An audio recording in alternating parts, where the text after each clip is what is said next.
soft landing on the moon. India is on the moon. Screen पे देख सकते हैं कि हम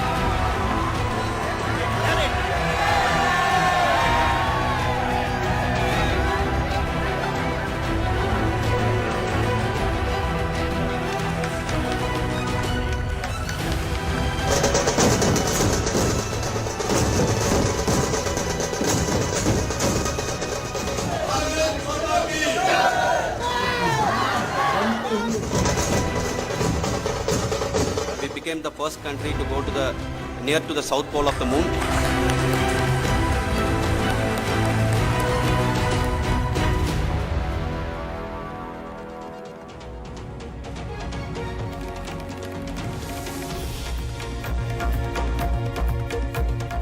Good evening and welcome. An incredible day for India with the moon mission Chandrayaan 3 making a successful soft landing near the moon's south pole, bringing cheer to a billion hearts and propelling India into an elite space club. India is on the moon is what the ISRO Space Agency Chief S. Somnath had to say. There have been congratulation messages coming in from across the world because this is a triumph of Indian engineering, it is a triumph of Indian science, and I think it justifies the pride that so many in India and around the world placed in the Indian Space Research Organization. I'm here in the studio with my colleague Pallav Bagla, who's been tracking this very, very closely. Pallav has written a book on the Chandrayaan mission, the old one, Chandrayaan 1, and there's perhaps nobody who follows these developments more closely than him. We're also going to be joined in a little while from now by a very, very special guest. Chris Hadfield is a former commander of the International Space Station, the first Canadian to walk in space, a brilliant singer and a rail icon in the international space community. Chris will be delighted to speak to you in just a few minutes, but a quick couple of reactions coming in from ISRO and the Prime Minister. Sir, we have achieved soft landing on the moon. India is on the moon. Honorable Prime Minister called me and conveyed his greetings to each one of you and your family for the wonderful work you did in ISRO. Thanks are to him for the support that he is giving to us for missions like Chandrayaan 3 and the missions that are in the offing. I want to tell you and I want to thank you also for each and everyone who prayed with us in the last many days, who wanted this success to happen in ISRO. I thank all those people in all around the country and maybe beyond the country for their blessings and wishes and affection that he has given to each one of us for doing this work for the last so many years. India is now on the moon. Friends, on this joyous occasion, I would like to address all the people of the world, the people of every country and region. India's successful moon mission is not just India's alone. Our approach of one earth, one family, one future is resonating across the globe. This human-centric approach that we present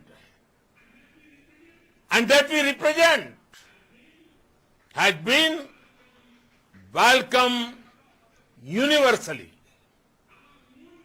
Our moon mission is also based on the same human-centric approach.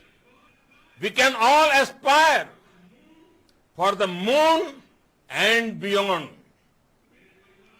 मेरे परिवारजनों, चंद्रयान महाअभियान के ये उपलब्धि भारत की उड़ान को चंद्रमा की कक्षाओं से आगे जाएगी. Well, we are certainly all celebrating over here. Chris Hadfield, thanks very much for being with us. I think it's a great occasion, not just for India, but the international space communities that have really been looking at this mission very closely. In simple terms, why is it difficult to put a lander into a soft landing on the surface of the moon, or for that matter, in the future, possibly a planet? And thank you for having me on. Imagine if you got in your car and you put it on sort of remote control and asked it to drive all the way across India and then up into the mountains. And then when you got within the last few hundred meters of your destination, if then you had to close your eyes and hope the car was going to properly get into a really narrow garage. I mean, it's just so complicated to build the technology that will allow all of those things to happen. And the learning that was gathered during Chandrayaan 1 and then Chandrayaan 2, they were the mothers of success of Chandrayaan 3. And to now have it safely and successfully sitting on the surface, it's a great moment to celebrate. But now the real work begins. You know, this is just the door safely being opened for everything that we can set out to try and discover on the moon itself. We'll talk about that in a moment, but when it comes to space and space-based engineering, how is this all about a crawl, walk, run approach? That there are bound to be failures, and then you need to recover from those failures, invest more, learn from your mistakes, and carry on. I think that's what ISRO has been trying to do pretty hard. And they've done it so successfully. I've flown in space 3 times, so I have helped fly 3 different rocket ships. Everything worth doing in life has risk, even if it's just we're sending a robot into space. But if something's worth doing, then your job is not to be afraid and not to cross your fingers, but to figure out those risks and be willing to fail over and over again as you try and get closer and closer to success. And there were so many thousands of simulations that ISRO ran. And then obviously with Chandrayaan 1 and Chandrayaan 2, they learned a tremendous amount. But today it's like harvest day. You know, after all of the planting and cultivating and all of that time, today India can really pluck the fruit of all of that labor and take tremendous pride, as Prime Minister Modi was saying, in just what they have achieved and the leadership and the success, and that everybody can aspire to the moon and beyond. Chris, Chandrayaan 1 detected the presence of water molecules on the moon, in the atmosphere of the moon, and therefore there was a sense that a lot more needed to be done in terms of a deep investigation. By landing a rover or a lander on the South Pole region of the moon, is there a chance at getting some real science out? Because if there is more water, then it helps all of humanity. Yes, Chandrayaan 3 here with the Vikram lander, they've landed at 70 degrees south. Not all the way to the South Pole. If they had landed at 70 degrees south on Earth, they would have sort of landed on the shore of Antarctica. Mm-hmm. So that's how far south they are. And in the shadows of the moon, that's where the water can stay permanently.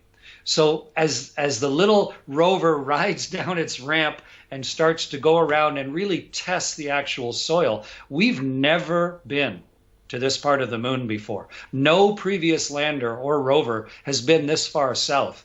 And so the opportunity for discovery is really high. And they have some really good sensors mounted on the lander and the rover. And we're not going to answer all of the questions. It's trial and error. Every single mission gives us a little more information, teaches us something, and allows us to build even further. And there's a lot of numbers after 3. You know, this is Chandrayaan 3, but we still got 4 and 5 and 6 available to us. So it'll be really interesting to see what India and the Indian people and ISRO chooses to do next. And of course, the Chinese Space Agency and the American Space Agency, NASA, they're watching really closely to try and also benefit from these world-leading discoveries that India has set itself on a path with a successful landing today. I think one of the key hallmarks of ISRO has been frugal space engineering, and there are a couple of examples of that. Our mission to Mars, when we put a satellite around Mars, was a slingshot effort. We certainly didn't have the engines to get to Mars in our rockets, and therefore we managed to do that through some fancy mathematical calculations. And even in Chandrayaan, we had to slingshot Chandrayaan off the Earth and to catch the gravity off the moon, and then bring it down to a lower altitude on the moon. is how would you look at or assess that science and the complexity that it involves? I really respect the way that India has accomplished these things. They have tried to take the money that they've been trusted with, the India Space and Research Organization, take the money that they've been trusted with and do the absolute best that they possibly can with it. And the amount of money compared to everything else, obviously, that India needs to spend their money on to take care of all the Indian people is so incredibly tiny. In this year's budget, 5% of the budget goes to food and transportation and distribution. And I looked up the number, it is 0.017%, like 100% of the budget that went to land on the moon. So the balance is really important. And great congratulations to the engineers and scientists and leaders at ISRO for the amount of accomplishment that they are getting for the small amount of India's federal budget that they're able to spend. And what it's also doing, I work with Indian companies, a company like Dhruva Space, and they are now able to move in and form profitable businesses because of the leadership and all of the lessons that have been learned from ISRO over the last very frugal decades. So it's a very smart way to conduct space business, and I'm confident that not only ISRO is going to continue to benefit from it, but all of the hundreds of fledgling Indian space companies are now going to follow that same example. Chris, you've of course commanded the International Space Station, and we have a crewed mission to orbit the Earth. It's called Chandrayaan. That'll happen in quite a few months from now, but they're doing trials ahead of the actual crewed mission. Do you foresee that resulting in possibly an Indian space station? The Chinese have done it. The International Space Station already exists. Is that the logical way forward? Well, I think it's really important to say, what are our goals? What are we trying to accomplish? I think for India to have the capability to launch their own citizens into space, it's sort of like 100 years ago, should India have the capability to train their own pilots and to fly their own airplanes? Or should we let the other countries benefit from that, for all the benefits of building and creating the whole aerospace industry? And so what should India's role be? To have the capability to not only train astronauts, but also to build spaceships that can safely take people to space and back. That is a really important step. But you're right, where do they go next? Should they be part of some other country's international space station program, like the ones that I went to? Or should India maybe build a small space station sort of as a learning tool and a laboratory in orbit? Or should India choose, like was signed recently, to be part of the Artemis program? And now a very proud and leading part of the Artemis program, having landed on the moon, more of a partner than just part of it. And maybe that may be the way that after India has had a chance to get their own astronauts into space, they can now cooperatively work for Indians to go to the moon, orbit the moon, and eventually, just like Vikram, to put their feet onto the moon. All of that is what's coming in the future. And all of that took a really big step today with Chandrayaan 3. You know, I found it interesting that one of the ISRO scientists today actually said that they will target Mars in the future. We've had a satellite of Mars. NASA's got a couple of really incredible rovers down on Mars. We followed those missions very closely. But the technology for landing is obviously a lot more difficult, a lot more sophisticated. But again, on the basis of having soft landed on the surface of the moon, do you believe that that is an important engineering achievement which can lead India to perhaps thinking about getting a rover or a lander onto Mars in the future? Well, let's just do a quick count of the number of nations on Earth that have sent something successfully to Mars and have landed on the moon. I mean, it is a tiny little number, right? It's 4 out of the almost 200 nations on Earth and in all of human history. So if you're looking at which country now may next be able to take those next steps, people to the moon, but also safely landing and exploring Mars. I mean, India has set itself up very well to make that a next objective. And Mars has an atmosphere. Yes. Mars has a weak magnetic field. Mars has abundant water on the surface. And so if there's any place in our solar system that might have had life, to see if we're alone or not, Mars is the obvious destination. So the moon is important as a learning and stepping stone, but obviously the long-term thoughts are how can we eventually get more complicated robots and eventually people to Mars? And it seems crazy, but India landing on the moon, that seemed crazy just a few years ago, and yet here we are. Absolutely. It's been wonderful speaking to you, Chris. You know, you're a hero for a lot of us, and I keep listening in to that wonderful YouTube video of yours singing in the International Space Station. Absolutely incredible. It's wonderful speaking to you. Thank you very much indeed. Congratulations to everybody at ISRO and everybody right across India. It's a very great day. Thanks very much. Pallav Bagla, what's next? Pragyan rolls out. When? Well, what next? Celebrations and more celebrations. I've had a long day and I'm loving every moment of it. You haven't answered my question, Pallav. I'm going to come to your... Pallav chooses to answer certain questions, not all of them. I'll come to your answer. I was watching you right now, you know, tweeting someone or sort of messaging someone to get an answer, and you aren't sharing that. See, hopefully, even before we complete this show today, right, the Pragyan should roll out of Vikram Yep. and be on the lunar surface.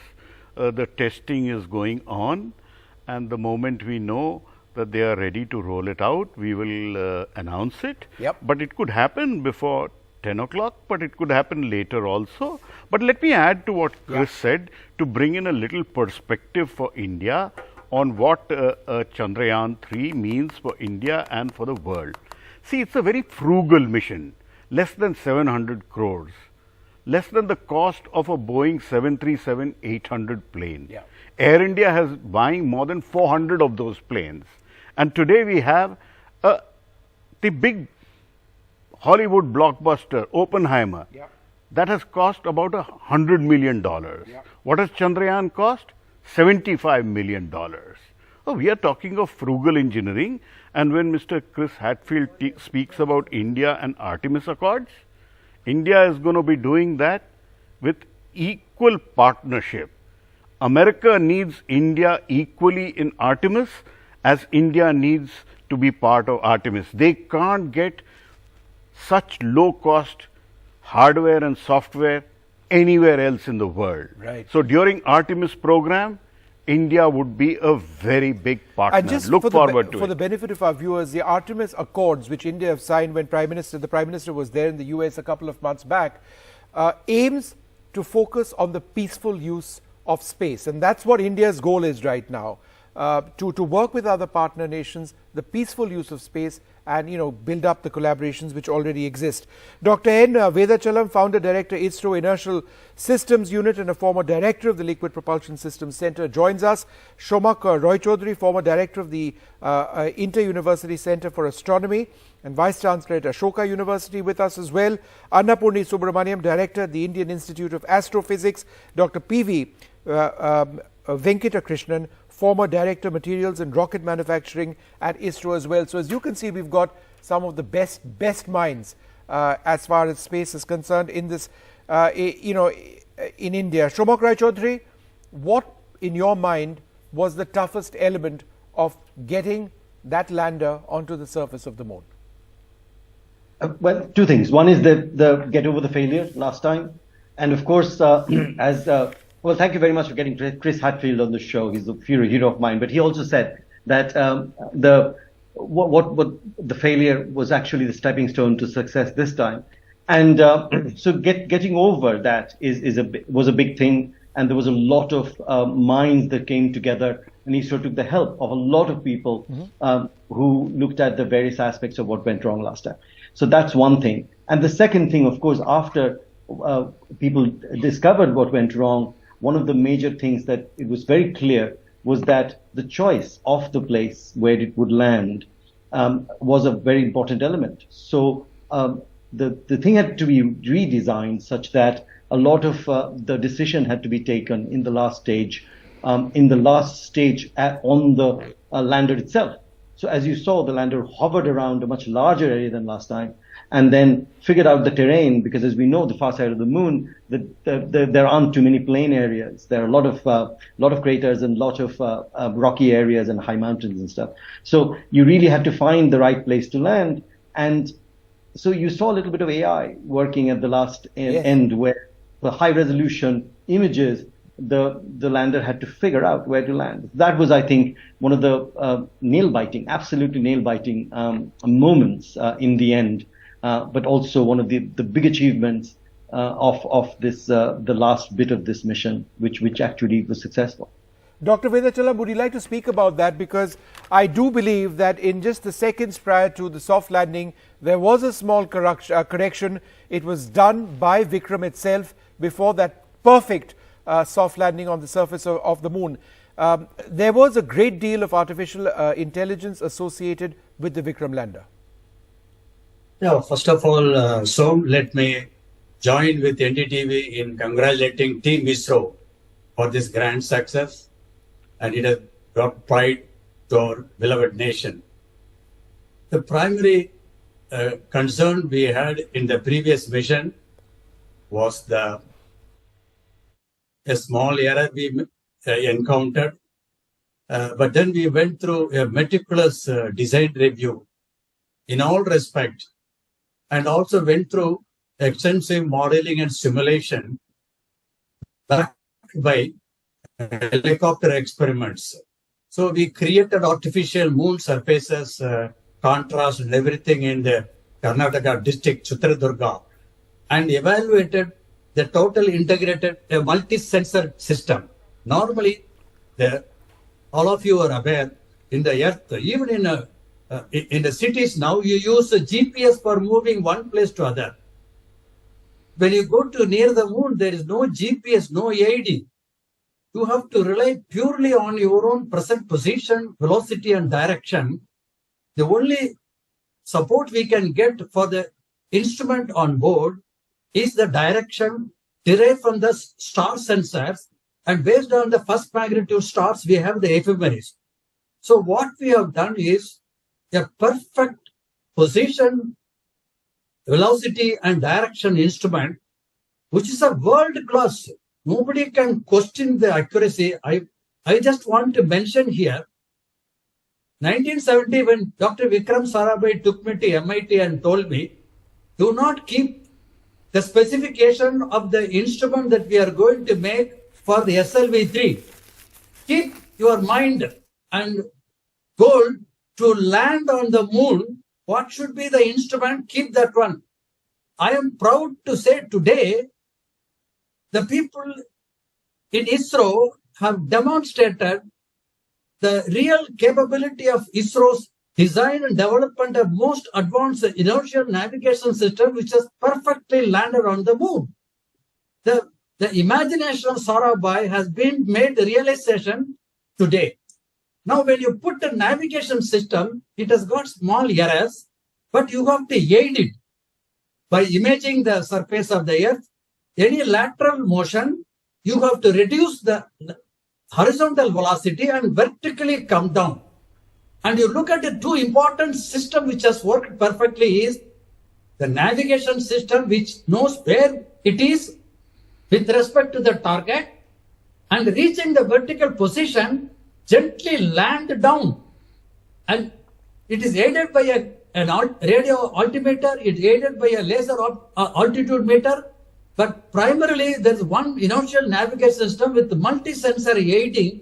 This is the state of our technology, and this is a demonstration for the ISRO. Any other planet we can go and land. You don't need any new thing to be developed. The question which you asked, how it will enable Mars? Yes, actually landing on the moon when there is no atmospheric air, yes, you cannot use parachute. No. The only way to overcome the gravitational pull of the moon is by giving a thrust by the propellant, liquid propulsion rocket. Yes. And you saw that on 4 rockets are giving the rough braking. And when you come to the vertical and then the only to overcome 2 rockets, and they are throttling the thrust of the rocket with the 3-dimensional motion control.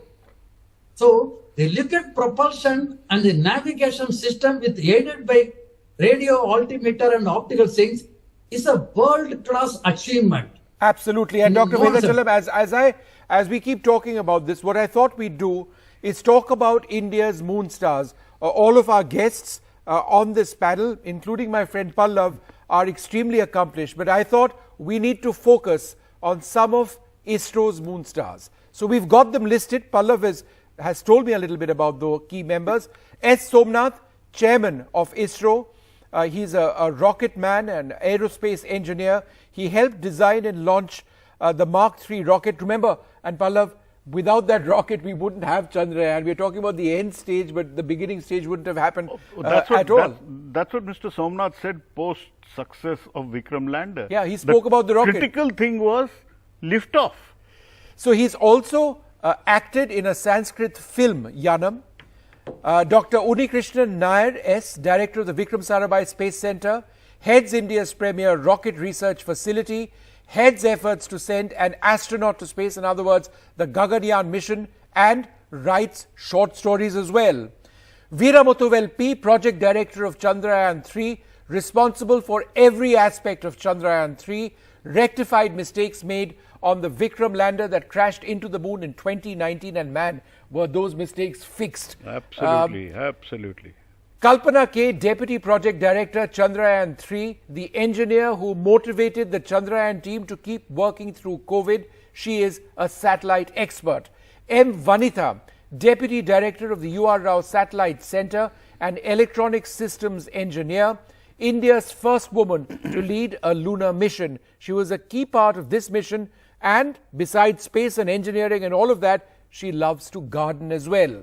M. Sankaran, Director of the U.R. Rao Satellite Centre, an expert in power systems and solar arrays. If Vikram doesn't power up or didn't power up, if Pragyan doesn't power up, then we are in trouble. This is the person who ensures that when our systems, whether it's satellites or landers, need power, solar arrays, they work. These are an Indian design. This is Indian engineering. It needs to work at all temperatures. Chandrayaan, in fact, has been tested in all temperature conditions. Dr. V. Narayan, Director of the Liquid Propulsion Systems Centre, a specialist in liquid propulsion systems. Liquid propulsion systems worked wonderfully well in those thrusters, right, Pallav? Absolutely. Those 4 thrusters on Vikram lander performed marvelously. Then 2 switched off, 2 came on. Beautifully, softly, Vikram landed on the moon surface. At almost zero vertical velocity. Remember, it started off its 20 minutes of terror, traveling at over 6,000 kilometers per hour. And when it came down to the moon surface, it was traveling at less than 10 kilometers per hour. And this was done by the thrusters. Yeah. Amazing amount of rocketry which went into the thrusters, and special things were done in Vikram, in Chandrayaan 3's Vikram, which made sure that the tanks with that fuel don't slosh around. That was the beginning of the problem for Vikram in Chandrayaan 2, the sloshing of the liquid fuel. Right. That was controlled. We got it right, and what a glorious moment it was. A few more details about Dr. V. Narayanan. He developed the thrusters that Vikram used successfully in the landing as well. Moving on to B.N. Ramakrishna, Director of the ISRO Telemetry Tracking and Command Network. It's called ISTRAC, responsible for all communication between the Vikram lander and mission control, tracks all telemetry during the mission. The person who ensured that that live feed, which we actually saw, and the video, and a lot more of that video, color footage, is actually going to emerge. He helps in all of that. Remember, there's a big bandwidth which ISRO has ensured takes place. So while you may not necessarily get a 5G signal in parts of your home, we will be getting a lot of footage from the moon. Think about that for a moment. But let me go across to my other panelists as well at this stage. Annapurni Subramaniam, as a scientist, what is the data you're hoping to get from Pragyan and Vikram? Yeah, so right now we have seen that, the one of the cameras on lander is the images have come and we are looking at the images now. But once the contact is established, the foremost thing is to open the door, and it's a mechanical aspect. It has to open, and then the slide has to come out, and the rover comes down. We have experiments which will be carried out on the lander as well as those on the rover. So these images are extremely important. As Chris was also pointing out, this is the first time somebody is actually taking any measurements in this region of the moon. So anything which is coming from there with respect to, the temperature conductivity of the material there, or the quakes, or the ionic content of the thin exosphere, or the mineral content which is coming from the two experiments on the rover, everything is going to be a gold mine, because this is a completely unknown territory, and this is the first time we are going to be getting the data on it. And as soon as it is beamed down, we need to start analyzing and getting into all the interpretation to get quantified measurements of all the quantities which are getting it from there. And as we can see, the first major accomplishment was finding the hydroxyl molecules from this moon impact probe and the M3 from the Chandrayaan-1, which started the entire, saga of missions to the south part of the moon. Now we have actually in situ measurements happening. And this is with our own, most of the instruments over there are Indian-made instruments. So it is actually a very important factor there, and we should be capitalizing that and then finding out the answers extremely soon. All right. Dr. P.V. Venkatakrishnan, could you tell us a little bit, in having worked in ISRO for so many years, about the culture of ISRO?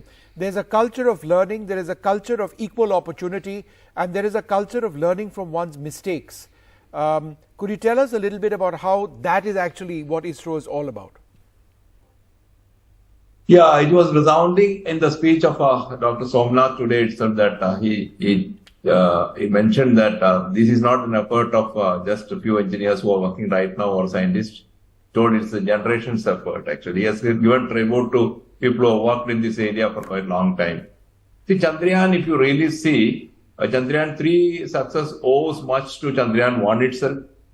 The rover going round and the moon impact probe, 2008-9 time frame was a marvel those days. And Chandrayaan 2 repeating that and getting into the 100 into 100 kilometers was not a trouble at all, because we are only repeating what we have done in Chandrayaan 1.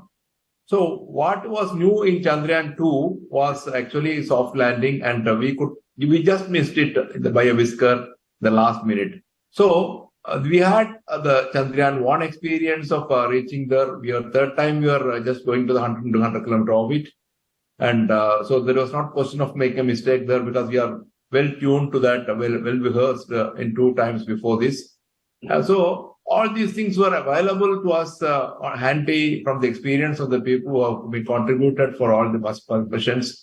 And we are working together as a team. See, the one important thing what you will see in ISRO is nobody takes the credit. Not a single person takes the credit that I have done it. If you really want to see a real teamwork, you have to come to ISRO. And the review mechanism, what we are having, everybody contributes. Everybody contributes. Dr. Amitabh Ghosh also joins us at this stage. Dr. Ghosh, one of the finest NASA scientists. What is the significance of this mission for India as we try and develop our prowess in this area? Well, it is hugely significant. And first, very nice to see you, Vishnu. If you remember, 2019, we were there together, and it was a different outcome. Yes. Right? And so this is such a happy moment. Yes. We both revel in this happiness. It's a huge moment.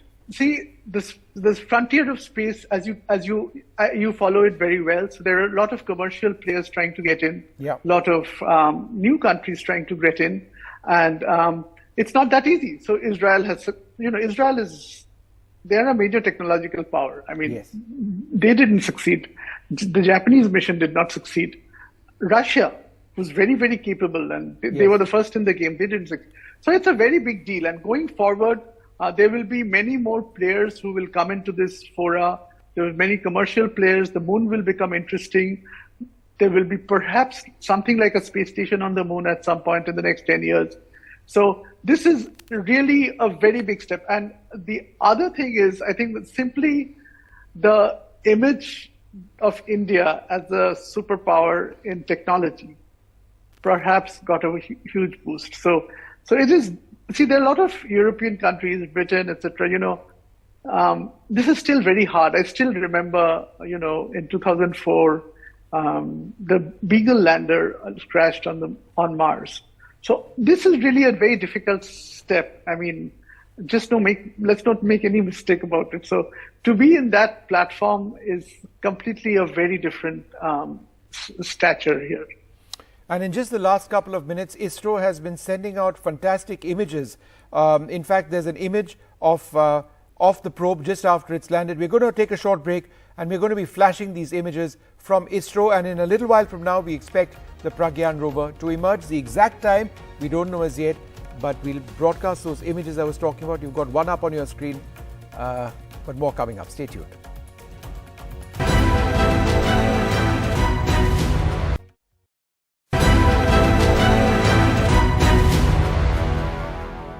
An absolutely incredible day for India, and as far as the Indian Space Research Organization is concerned, the ambitions, the goals of 1 billion plus Indians. We've got that Vikram lander onto the surface of the moon. It's landed perfectly well. The Pragyan rover should emerge in a little while from now. We'll be joined by the Minister Jitendra Singh in a few minutes from now, but let's have this image up full screen, because about 15-16 minutes back is when ISRO put this out. It's a black and white image of Vikram on the surface of the moon. You can see one of the legs over there, and so that's close to where Pragyan will roll out from the belly, as it were, of Vikram, roll out onto the moon and then start doing some serious science. Because in all of this excitement, let's not keep the science away. Ultimately, it's a science mission, not just engineering. Exploratory mission, it's a science mission. You don't do exploration without doing science. But the big geopolitical messaging has been done. We are there on the moon.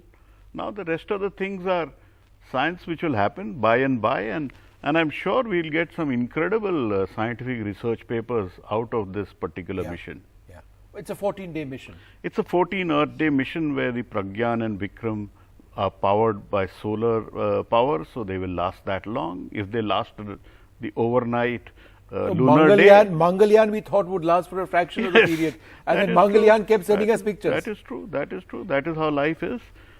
That is how beautifully. No, but Pallav, this is actually a point worth talking about. When it gets dark on that side of the moon, Vikram and Pragyan will switch off. They won't have power. But there's every possibility they'll recharge their batteries through their solar array when there is another dawn on the dark side of the moon, right? And therefore they can work again. We are on the near side of the moon. On the near side. Right. See, 14 days of light, 14 days of darkness, so one lunar day. So we are 14 days we have full to do the science. That is the nominal period of the mission. But when the night comes on and the temperature goes to less than 200 degrees centigrade minus, that is when the electronics may just freeze and die. That is what may happen. We don't have a radionucleotide heater on this like Lunar 25 had, which is how it was going to last 1 year. So we have a window, and if it wakes up after the lunar night, Mangalyaan woke up after traveling for what, weeks? Mangalyaan woke up, but that was the propulsion was by liquid propulsion. That was a different stage, different way altogether. But let me add a quick point here for Vishnu, which should cheer you and India up. See the landing strip, the 2.5 by 4 kilometer landing strip, which was identified by ISRO, I had named Kalam Vihar because President APJ Abdul Kalam had first suggested that India land a flag on the moon in Chandrayaan 1 with an impactor, and that is where close to where Vikram has landed today. And I'm also told there is a discussion that the point where Vikram has landed would be called India Point. Wow. And India is hoping that here onwards the south pole of the moon could well be called Chandra Gangotri, because we had missions to Antarctica and we had a first station there which was called Dakshin Gangotri. So it could well be called Chandra Gangotri, because now end of the day it's all about in future when resources on the moon have to be shared, India is very much there. Okay, Pallav, hold that thought, because why was this mission difficult in the last few moments, the last few minutes? We have this report.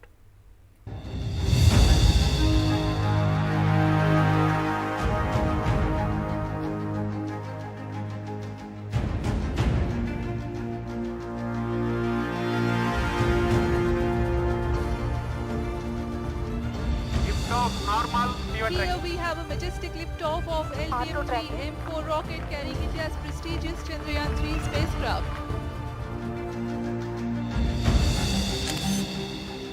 India's celestial 20 minutes of terror.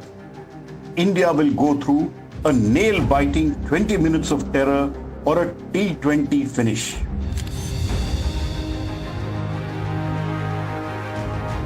Liftoff normal, P1 tracking. After a majestic liftoff, ISRO's Bahubali rocket put Chandrayaan 3 in the Earth's orbit. 200 stages are separated. Chandrayaan 3 took many rounds of the Earth, gaining velocity. On August 1st, 2023, Chandrayaan was nudged towards the moon on its 3.84 lakh kilometer lonely journey. On August 5th, 2023, the Chandrayaan satellite gently entered into the moon's orbit and settled in its embrace.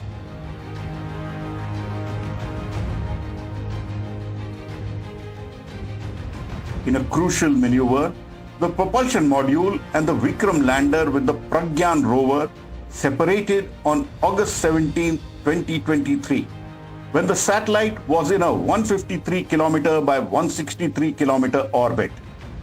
Soon, the Vikram lander is brought closer to the moon's surface in an elliptical orbit before the powered descent can begin. On the day of the landing, the 20 minutes of terror or the T20 kick in for a nail-biting finish.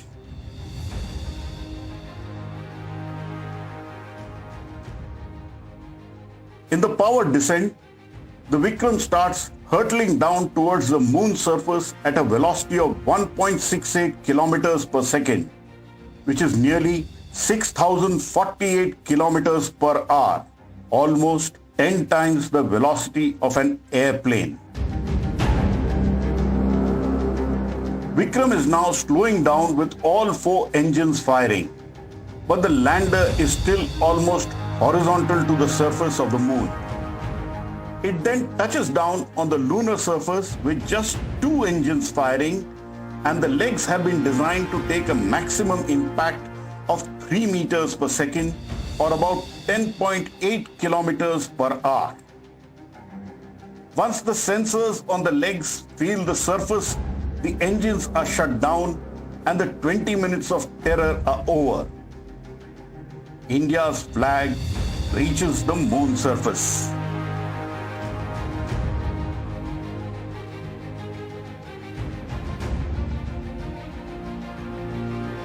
Subsequently, the ramp opens up, the Pragyan rover is rolled down. Once the Pragyan rover reaches the lunar surface, the rover is then free to move around the moon. The big moment arrives when the Vikram lander takes images of the rover and the Pragyan rover takes images of the lander. The first selfies by India from the lunar surface are then beamed back to India. Now, the real science can begin. The Vikram lander and the rover are both solar powered and are made to last 1 lunar day, which translates to 14 Earth days. In New Delhi, Pallav Bagla for NDTV.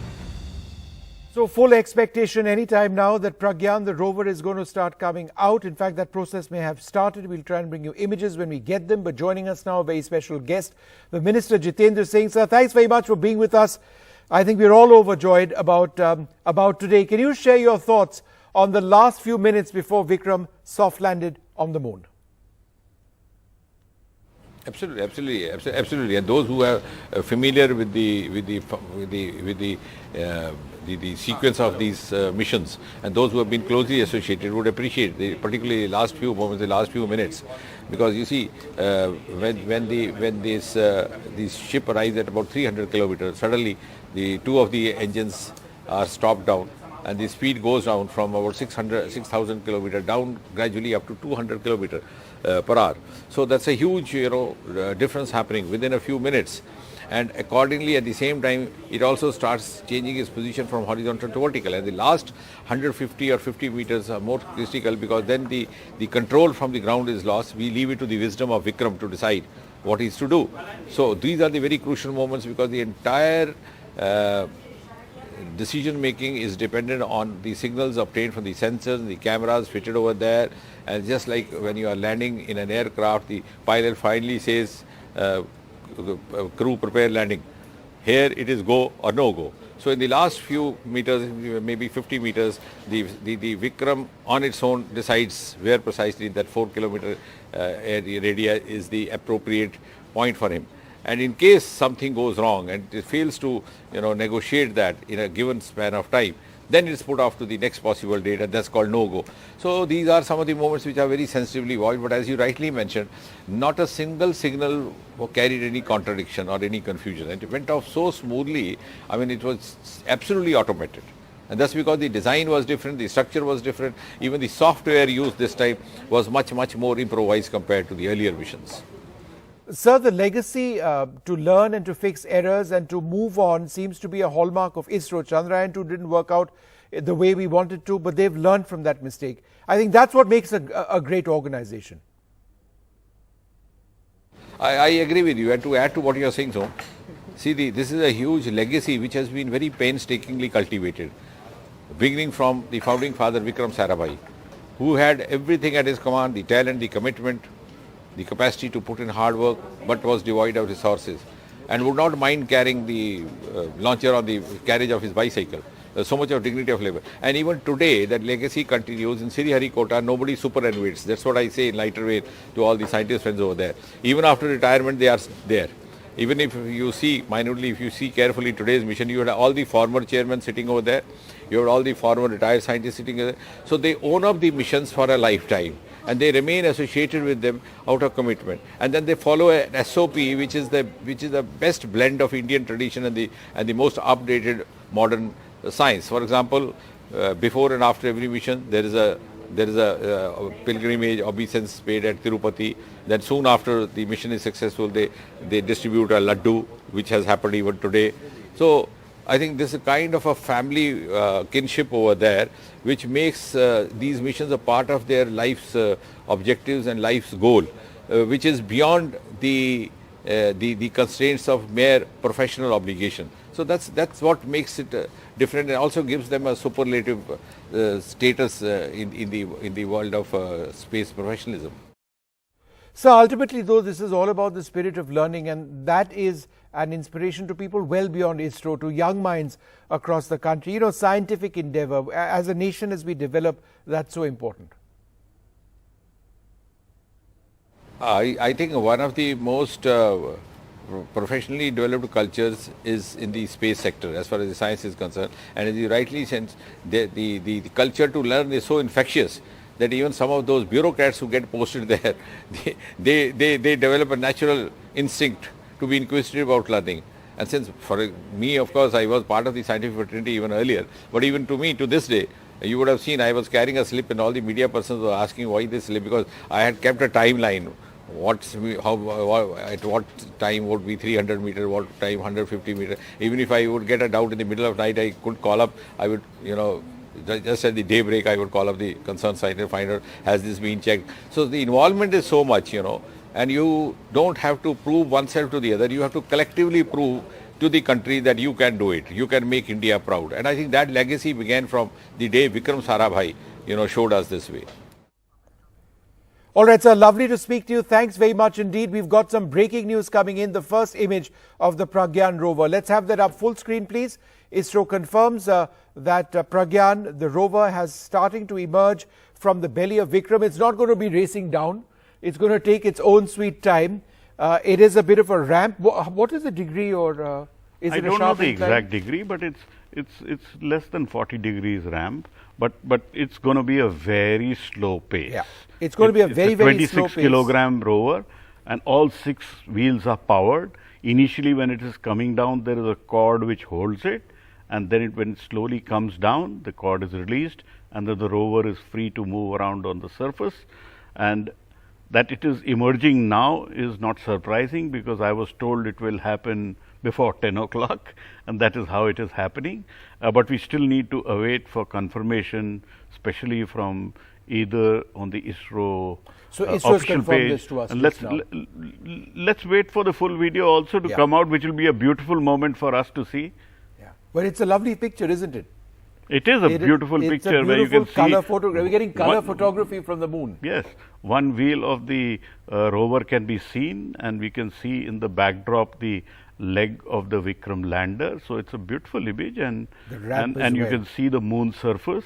It's an amazing image, and this now takes India into an even more elite club. Yeah. A lander is one thing, but getting a rover, and to have a rover which is working on the moon surface, it is an amazing feeling. All right, Pallav, we're going to leave it at that. It's been wonderful, my friend, chatting Always and interacting pleasure with you. And the jugalbandi between you and me is legendary. Yes, we should shake hands again. Thanks once again. It's a great day for India. But we're going to take a break now. Pallav's going to be over here as we get through a little bit more of Pragyan. Let's see if we get more images. But it's a great day indeed. Thanks very much for being with us. Good night.